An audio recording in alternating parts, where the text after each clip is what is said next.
वह महिला जो प्यास से मरने वाली थी अचानक एक अजीब बात देखती है। बंजर रेगिस्तान में अचानक एक जल स्रोत प्रकट होता है। वह खुशी से पागल होकर उसकी ओर दौड़ती है, लेकिन जब वह पानी उठाती है तो वह एक चिपचिपा तरल बन जाता है। जैसे ही महिला हैरान होती है, उसके पीछे अचानक घोड़े की आवाज आती है जो मानो कुछ याद दिलाने की कोशिश कर रही हो।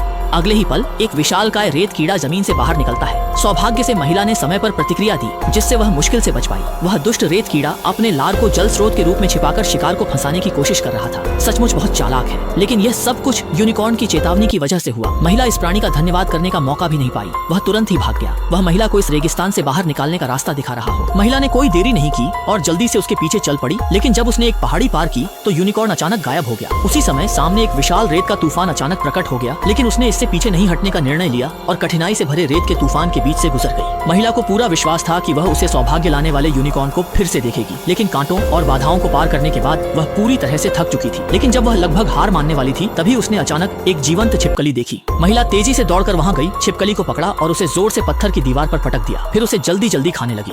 इसके बाद महिला ने छिपकली के अंडों को भी नहीं छोड़ा, सब कुछ खा लिया। लेकिन भोजन लेने के बाद भी उसे कोई राहत महसूस नहीं हुई, बल्कि उसके पैर भारी हो गए, उसका दिमाग चकराने लगा, जिसके बाद उसे उल्टी लगी। जब उसे एहसास हुआ कि छिपकली जहरीली है, तब तक महिला 3 दिन 3 रातों के लिए बेहोश हो चुकी थी और ऐसा लग रहा था कि तेज धूप उसे जला देगी। तभी एक सींग वाला घोड़ा चमत्कारिक रूप से फिर से प्रकट हुआ। उसने अपने सिर से धीरे से महिला के शरीर को छुआ, उसे हार न मानने की याद दिला रहा हो। महिला उठ खड़ी हुई और दृढ़ता से एक सींग वाले घोड़े के कदमों का अनुसरण करने लगी। एक सींग वाले घोड़े के नेतृत्व में वे एक पौधों से ढके क्षेत्र में पहुंचे। एक सींग वाले घोड़े ने सिर झुकाकर एक गर्जना की, कुछ संकेत दे रहा हो। महिला ने यह देखा और फौरन एक छड़ी से खोदना शुरू किया। कुछ देर बाद बड़ी मात्रा में झरने का पानी फूट पड़ा। महिला ने एक मुट्ठी भर पानी उठाया और बड़े घूंट में पीने लगी। पीते समय उसने घोड़े को नहीं भूला। दोनों ने पानी पीकर प्यास बुझाई और फिर यात्रा पर निकले, लेकिन जल्द ही उन्हें नया खतरा सामना करना पड़ा। एक खाली जगह से गुजरते महिला ने खतरा महसूस किया, लेकिन इससे पहले कि वह प्रतिक्रिया कर पाती, एक बिच्छू जैसा राक्षस अचानक जमीन से उभर आया और सीधे महिला पर हमला कर दिया। उसने अपनी चालाकी से हमलों से बचते हुए पास का सींग वाला घोड़ा बेटी को बचाने आया और बिच्छू राक्षस के जहरीले पंजे से घायल हो गया।